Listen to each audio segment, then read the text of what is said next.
I went camping with my parents and my brother's family, trying to give my daughter one quiet weekend away from the grief that had been swallowing us whole. But after a short walk with my 10-year-old girl, we came back to an empty clearing. The people, the tents, the food, the cars, gone. No cell service, no footprints that made sense. Just a note on the table that said, "This is for the best. Trust me." That was the moment I realized my own family had left us to die in the forest. And 10 days later, they regretted every second of it. My name is Zion, and this is the story I never thought I'd live long enough to tell.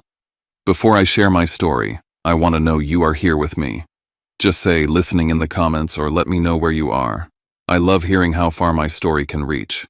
Sometimes even the smallest connection can make a story feel heard. Thank you. And now, here's my story. And if what I'm about to share moves you or makes you feel something, hit subscribe. It helps more than you know. I'm Zion, and this is what survival really looked like. My name is Zion Wilder. I'm 31, and for most of my adult life I've hidden behind work like it was armor. I built Wilder Notes from a messy idea in my garage into an app used in hospitals across the state, but none of that ever mattered as much as raising my 10-year-old daughter, Nova.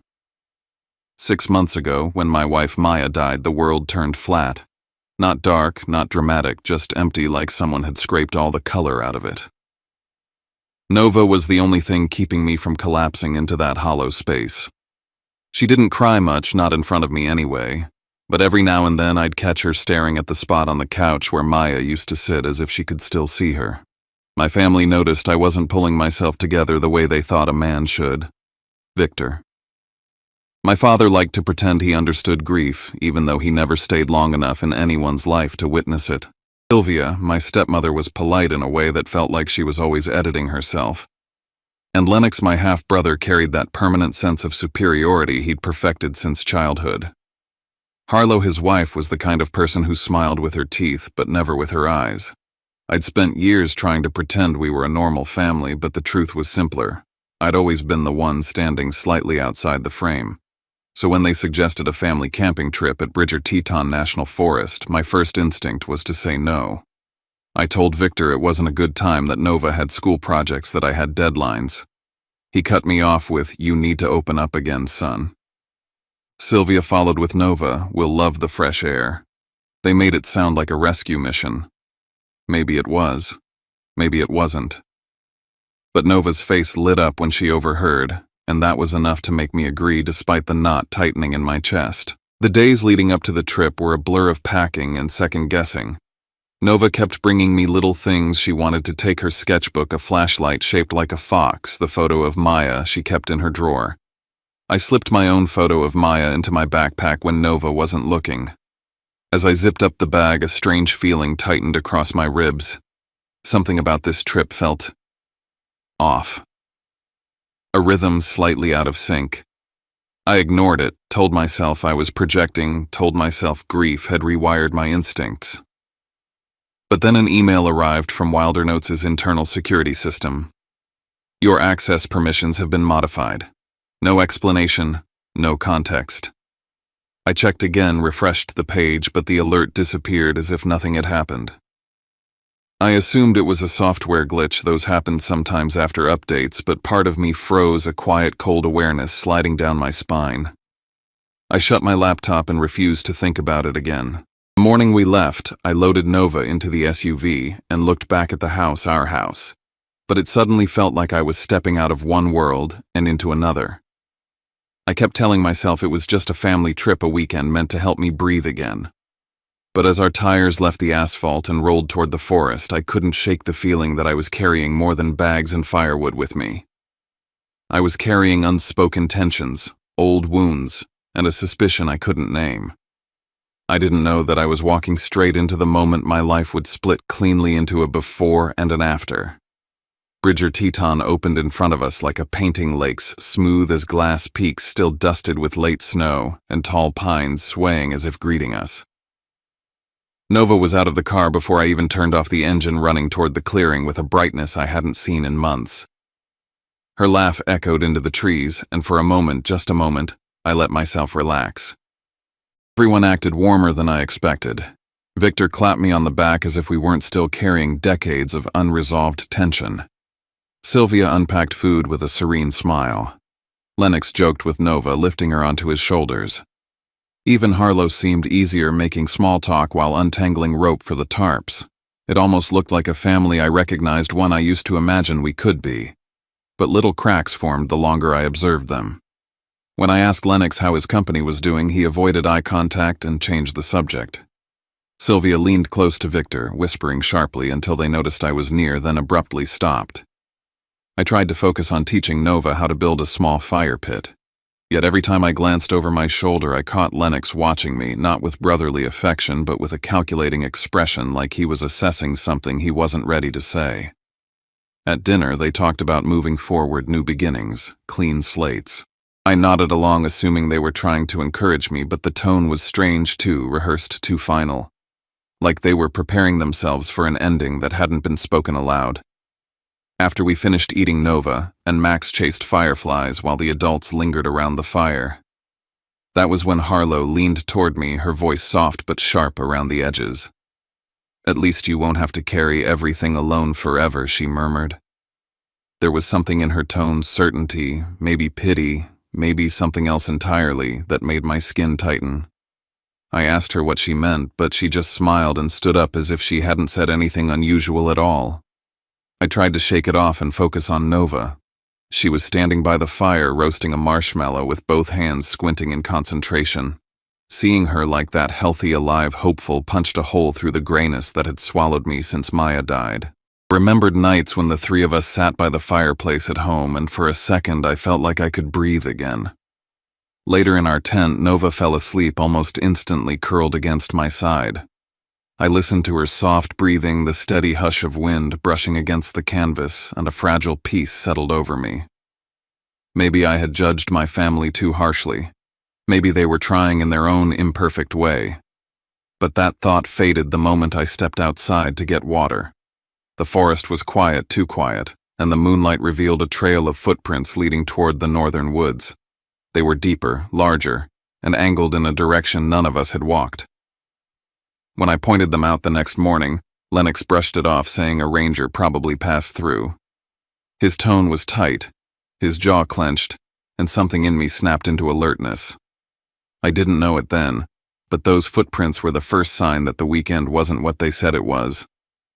That whatever they were planning, I was walking straight toward it without a clue. Nova woke me before sunrise, tapping my shoulder with that eager determination only a 10-year-old can hold. She wanted to see the morning light from the overlook I'd pointed out the day before. Part of me wanted to stay wrapped in the thin warmth of the sleeping bag, away from the cold and the weight sitting on my chest, but she was already lacing her boots, her hair messy, her eyes bright. I nodded and followed her out into the crisp air. The trail was quiet, the kind of quiet that makes you feel like you're walking into a sacred place. When we reached the overlook, the sky opened up in shades of gold, and rose the sun pushing through a spread of clouds like it was tearing them apart. Nova stood on the rocks with her hands tucked under her chin, breathing in the cold morning. Then she said she wondered if her mom could see the same sunrise from wherever she was. Her voice didn't shake, but mine did when I answered. She leaned into me, and we stood like that for a long moment. For the first time since Maya died, I let myself believe maybe my family had brought us here for the right reasons. Maybe I had misjudged them. But the moment shattered the second we returned to camp. We stepped through the line of trees and everything was gone. Not disturbed, not shifted. Gone. The tents, the coolers, the chairs, the fire pit stones, the cars, every trace of them had vanished as if they had been lifted straight out of the earth. Only one thing remained, Nova's small backpack half unzipped, sitting in the dirt like it had been placed there deliberately. My breath snapped in my chest. I spun around, searching for movement, for sound, for anything that could tell me this was a mistake. On the flat stone table in the middle of the clearing was a single sheet of paper pinned under a smooth river rock. I lifted it with numb fingers. The handwriting was Lennox's. "This is for the best. Trust me." 10 words. 10 words that cracked open a silence so loud I could hear my pulse in my ears. Nova grabbed my hand and asked what it meant. I didn't answer because I didn't know how. My mind was scrambling, racing through possibilities. Maybe they went for help, maybe they had an emergency, maybe this was some sick joke, but none of them held up. None of them explained why our belongings were gone. None explained why only Nova's bag remained. Then I noticed the ground. Along the clearing's edge were tire tracks heading away from the site but not toward the main road. They veered into a direction I didn't recognize, deeper into the forest rather than out of it. And near the tracks, half buried in dirt, was a small plastic card. A room key from a hotel in Jackson Hole. Not one any of us had used. I turned it over in my hand, feeling the plastic warm against my palm. My stomach dropped. Someone else had been here. Someone who shouldn't have been. Nova tugged my sleeve, her eyes wide. She asked if they were coming back. I told her I wasn't sure, but the truth pressed hard against my ribs. They weren't. They had left us here deliberately, and whatever reason they thought justified it. It had nothing to do with helping me heal. The moment I understood we were alone, something inside me shifted. The grief, the confusion, the shock they had to move aside. I didn't have room for anything except survival and the instinct to protect my daughter. I went through what little we had left: Nova's half-empty water bottle, my pocket knife, a lighter one jacket, and a few scraps of food. Not enough to last even 2 days. My brain calculated possibilities, directions, distances. I forced myself to breathe evenly so Nova wouldn't see the fear creeping up my spine. The only logical path was the stream that ran along the back of the clearing. Water meant direction, and direction meant hope. Bridger Teton was too massive to follow instinct alone. Streams often led to larger bodies of water, and larger bodies of water meant trails, cabins, or other people. I told Nova we were going to walk along the water. She nodded, trusting me in a way that hurt to look at. By late afternoon, we'd made a small camp beside the stream. I taught her to filter water with charcoal from a burned log and strips of fabric from my shirt. She asked me why the family had left us. I tried to answer, but nothing sounded true, not even to me. That night she fell asleep quickly, but I lay awake listening to every sound. The forest didn't feel peaceful anymore. It felt watchful. On the second day, our energy thinned. My legs shook under the weight of the backpack. Nova began slowing down, her feet dragging over the rocks. I found a cluster of berries that looked familiar, but I checked every detail against the foraging rules Maya once taught me. If I got it wrong, we'd both pay. I handed Nova a few and pocketed the rest for later. When we continued moving, I spotted a scrap of fabric caught on a branch near the stream, a piece of an old handkerchief torn, recently smeared with fresh mud. It wasn't ours. Someone else had come through this way not long before us. On the third day, the sky darkened early. Rain hammered the treetops, turning the ground slick. I was searching for shelter when Nova grabbed my arm, pointing at deep claw marks carved into a pine trunk. A black bear. Too close. I lifted her and climbed a low, wide branch, pressing her against me as I held on with one arm. The bear moved below us, sniffing, pacing, rustling the underbrush. I didn't breathe until it disappeared into the distance. When we climbed down, I saw large human footprints in the mud near the stream.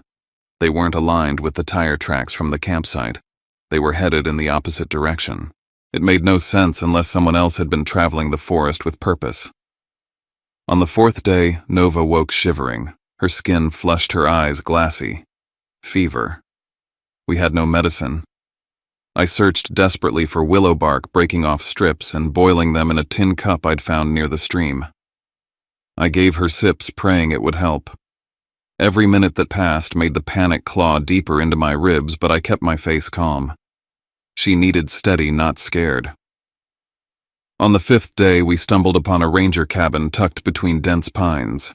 The door hung crooked, one hinge nearly broken. Inside was the stale smell of mold dust and old rain. The shelves were half collapsed, the radio on the desk smashed. But we found a few supplies: salt, a cracked pot, metal scraps, and old matches that still sparked after enough attempts. When I lit a small fire, Nova slept for hours. While she did, I noticed dark writing on the back wall, smeared as though made with burnt wood. The message read, "Don't trust the one you came with." A chill ran through me. Whoever wrote it hadn't been gone long. The next day, while searching the cabin drawers, I found a folded receipt from a hotel in Jackson Hole. The signature scrawled at the bottom looked disturbingly similar to Sylvia's handwriting. I stared at it until the edges blurred. She had been here, or someone connected to her. Either way, this trip was more than a casual family outing. There were layers I hadn't understood. That night I laid Nova beside the fire and watched her chest rise and fall. Every sound outside the cabin made me flinch. I realized then that the forest wasn't just wilderness, it was hiding secrets, movements, intentions I didn't yet understand. And whatever my family had done, they weren't the only danger we had walked into. The fight for our lives had barely begun. Leaving the cabin was one of the hardest decisions I'd ever made, but I knew it couldn't protect us forever. The walls were thin, the roof sagged, and every creak in the wood made me feel like the forest itself was warning me not to stay still. Nova was too weak to walk far, so I lifted her onto my back, tied her arms gently around my shoulders, and carried what little we had salvaged from the cabin. Her breath was warm against my neck, too warm, and I kept telling myself she just needed rest, warmth, and time. By midday, the trees thinned just enough for me to see smoke drifting lazily above a ridge in the distance. It was faint, almost invisible unless you stared directly at it, but it was undeniably there. Proof of human life. Or danger. Or both. I couldn't tell. I didn't dare get too hopeful, yet I also couldn't look away. I marked the direction in my mind, planning each careful step.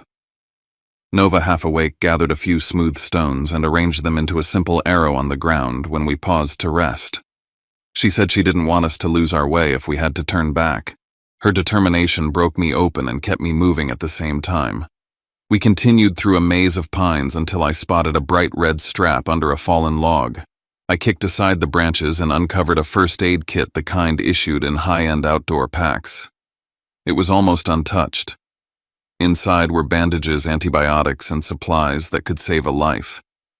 A folded card fell into my hand as I rummaged through it. When I opened it, my stomach tightened. It was a gym membership card with Lennox's name on it. The forest suddenly felt smaller, tighter, as if the trees were listening. That night the wind shifted colder than before. The next morning it carried needles of snow, signaling the beginning of a light mountain storm. I spotted a crevice in a rock formation large enough to shield us, so I helped Nova inside and crouched next to her. The walls bore long, straight cuts, unnatural, and too clean, as though someone had used a saw blade to carve out space. That strange sense from the cabin returned. Someone had lived here before us, or used it for reasons I didn't want to imagine. As we set out again, I found footprints along the riverbed. They were deep, wide, and angled outward slightly, someone tall with a minor foot imbalance. They appeared again and again along the route, getting fresher the farther we walked. Whoever left them was not part of my family. They were ahead of us, moving with purpose, and the idea that someone else might be in the forest for reasons unknown made my nerves hum painfully. In the crevice tucked behind a stone, I found a crumpled page torn from a notebook. The handwriting slanted sharply as if written in a rush. It read, "If they tell you to trust them, don't." I read it again and again, the meaning sinking heavier each time. My family hadn't just abandoned me. Someone else had been caught in their orbit before someone who had tried to warn whoever found the note next. A sense of dread settled deep in my bones. I knew then that whoever this missing person was, they had been running from something connected to my family long before I walked into the forest. On the 9th day, Nova collapsed. There was no warning. She simply wilted in my arms, her legs giving out, her head falling against my chest. I carried her through bitter wind, speaking to her even when she couldn't answer, begging her to stay awake. Every step felt like a lifetime, and every breath burned like ice. I kept thinking how the first time I held her was in a hospital room, clean and bright, with Maya crying and laughing at the same time. Now I was holding her the same way, except the world around us was cold, merciless, and determined to swallow us. When I found the second ranger station on the 10th day, my body nearly gave out from relief. It was barely standing, but it had a roof, a broken radio, old newspapers, and scorch marks from past fires. On the desk, someone had pressed their palm into soot and dragged it across the wood, leaving a streaked message spelled out with a finger. Go east. The letters were uneven, smudged, desperate. It felt like the person had run out of time. I gathered wood-tore strips from the old newspaper, stacked everything into a large shape on the ground, and set it alight. The smoke billowed thick and dark, rising above the tree line. Hours passed before the distant chop of helicopter blades cut through the wind. When the aircraft finally circled above us and the rescue crew lowered a harness, I held Nova tightly as they lifted her first, her small body dangling above the trees. For the first time in 10 days, I let myself believe we might live. But as I watched them pull her into the cabin of the helicopter, I also knew this was only the beginning. The forest had shown me the truth. Now I had to face the people who put us there. I woke to the smell of disinfectant, the faint beep of machinery, and a sharp ache in my chest as if I'd swallowed all the tension of the last 10 days. The hospital lights were too bright, the sheets too white, the silence too clean. Nova lay beside me in a separate bed, an IV in her arm color returning to her cheeks. Relief hit me so hard I nearly sobbed. But before I could fully take in the safety of the moment, a man in a dark suit appeared at the foot of my bed, his badge flashing under the fluorescent lights. He introduced himself as a federal agent and said he needed to discuss the circumstances of my disappearance. He handed me a document, an official missing person report filed by Lennox. The report stated that I had walked into the forest voluntarily with my daughter, overwhelmed by grief, in an unstable state of mind. According to his statement, I had left the campsite during the night. Reading that lie made something heavy settle in my stomach. They hadn't just abandoned me. They'd tried to erase me. The agent then showed me a will dated 2 weeks before the trip. It named Lennox and one of his affiliated companies as the primary inheritors of my estate and Wilder notes. The signature at the bottom looked like mine. The fingerprint smudges resembled my own, but none of it was real. My hands shook as I flipped through the pages. Fabricated, designed, perfectly timed. He pulled out a tablet next and played a video. My face appeared on screen, speaking words I didn't remember saying, about feeling like I wanted to disappear, about being unable to go on. But the lighting was wrong. My voice carried a strange tone, and the cuts between sentences felt unnatural. It was built from a podcast interview I'd done years ago, edited until the message was twisted into something darker. Harlow had submitted it to authorities, claiming it proved my instability. My throat tightened as I watched myself speak things I had never said. Next came the financial records. The agent explained that within 48 hours of my disappearance, temporary control of my assets had shifted to Lennox. Large withdrawals were made from business accounts and moved into a private holding under a disguised name. They had been preparing for this long before the trip. Then he told me something I didn't expect. 2 months before I disappeared, a ranger assigned to the same region had gone missing. His notes recovered from the station he worked at included observations about suspicious activity tied to a corporation registered under Victor's name. One of his handwritten pages matched the fragment I found in the crevice almost exactly. That meant someone else had been fighting the same enemy before I ever set foot in the woods. The realization settled over me slowly, but unmistakably. My family's plan wasn't an emotional outburst or a desperate mistake. It was structured, layered, practiced. Someone else had already tried to expose whatever they were doing and vanished in the attempt. The forest wasn't the trap. It was the cover. I looked at the agent and told him I would give every detail, every breadcrumb, every sign I'd seen. I would not let them rewrite my story. I would not let them bury what they had done. And as the words left my mouth, I felt something I hadn't felt in a long time. Not fear, not grief. Resolve. I was done surviving quietly. I was ready to make them answer for everything. Recovering in the hospital didn't feel like healing. It felt like waiting for another kind of impact. Once Nova was stable and my own body began to respond to rest, the real work started. I spent days sitting with agents from the FBI, my attorney, and the handwriting forensic team. Every meeting felt like stepping back into the forest, except this time I wasn't fighting cold or hunger, but secrets, lies, and the heavy weight of evidence. I collected everything I could: old text messages from Lennox voice recordings in which he talked about cleaning up loose ends, email logs showing unauthorized access to my company accounts, photos I took of the cabin, the soot-covered message, the torn journal page, the Jackson Hole receipt. Each piece looked small on its own, but together they formed a map of a crime more deliberate than anything I'd imagined. The night before the first interrogation, fear pressed hard against my ribs. I had survived the wilderness, but the idea of facing my family again made my hands shake. I reminded myself that this wasn't about revenge. It was about truth. It was about Nova. And it was about the ranger who'd vanished months before us, someone who had tried to expose what my family was hiding long before I stumbled into it. Walking into the prosecutor's office felt like stepping onto a stage with no script. Victor sat stiff-backed, Sylvia clutched a tissue she didn't need.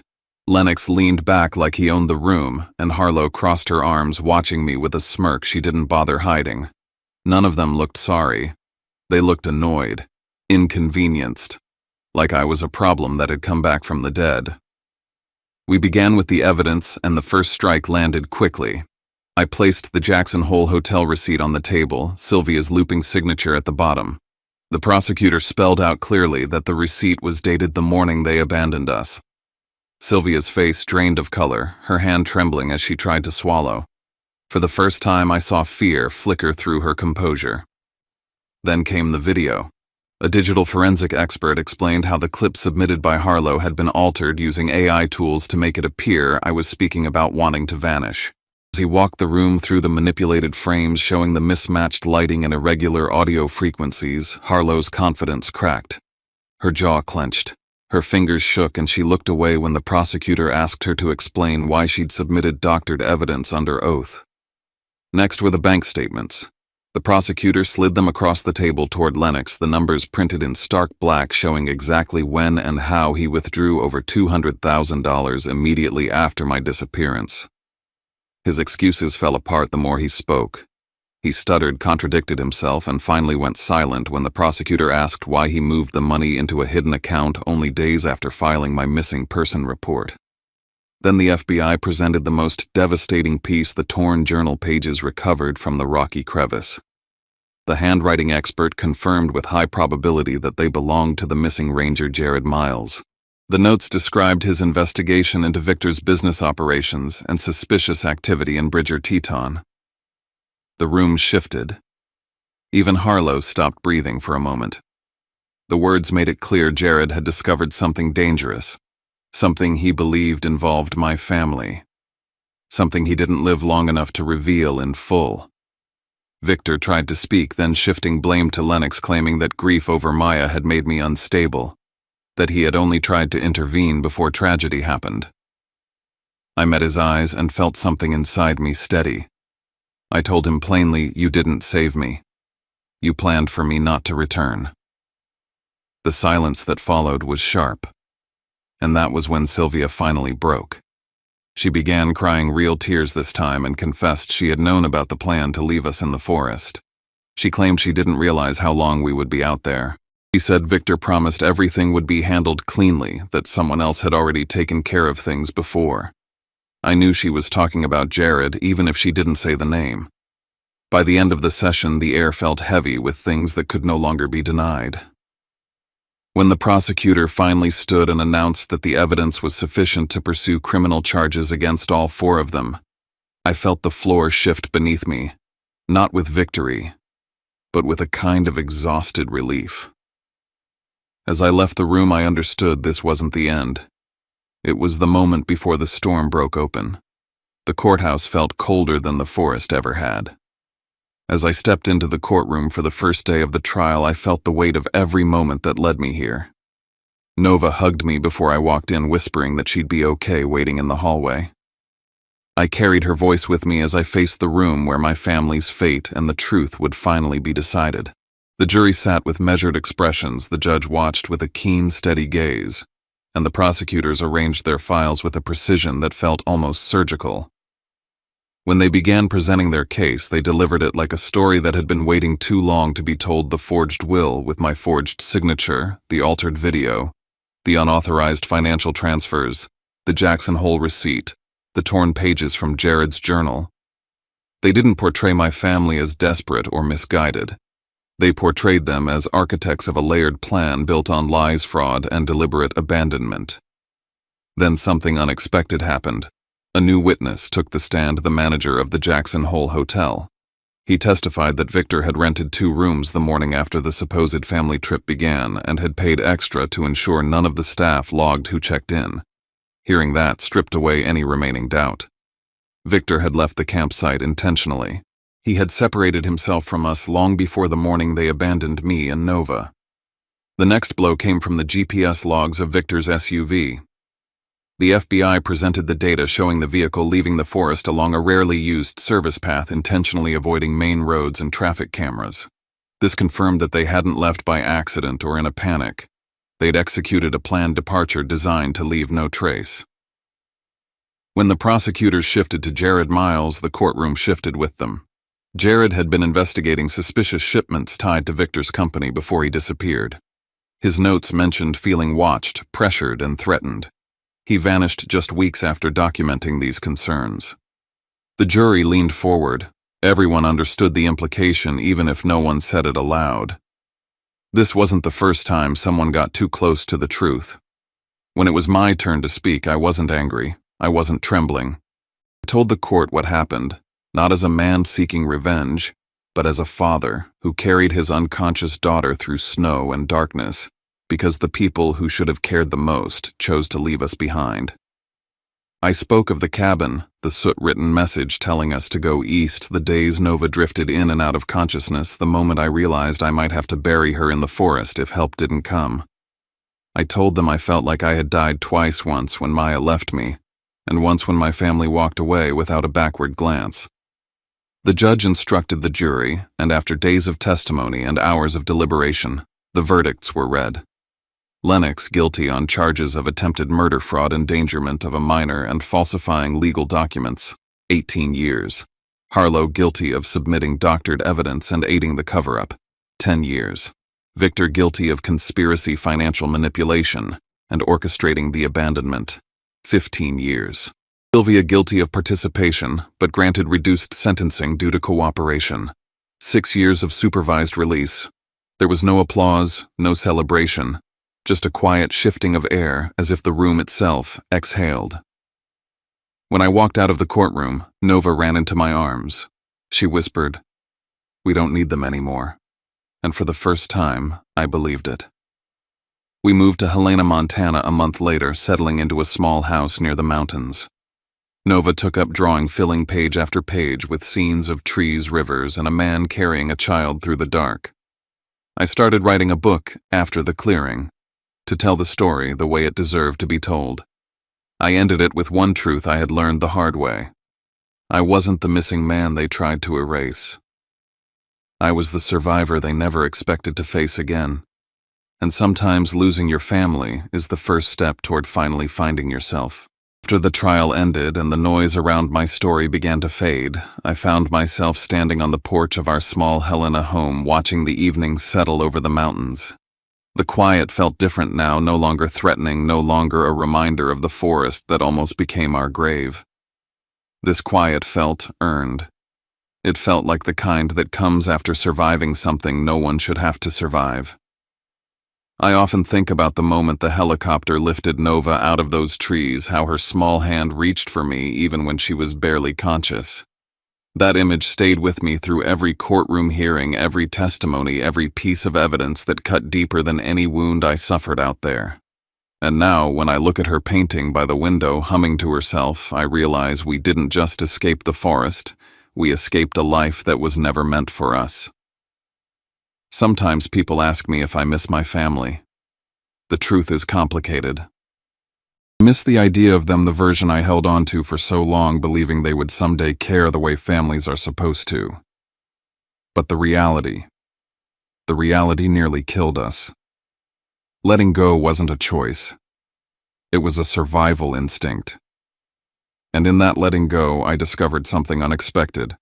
There is strength in building a life from scratch and choosing peace over blood ties and deciding that who you become matters more than where you came from. If you've listened to my story this far, I want to thank you. Stories like mine aren't easy to hear and they're even harder to tell. But sharing it reminds me that what we survived wasn't for nothing, that every step, every breath, every fear-filled night meant something. And if my voice reaches even one person who feels alone, abandoned, or silenced, then maybe this story can do more than reopen old wounds. Maybe it can help someone else find their way out of their own forest.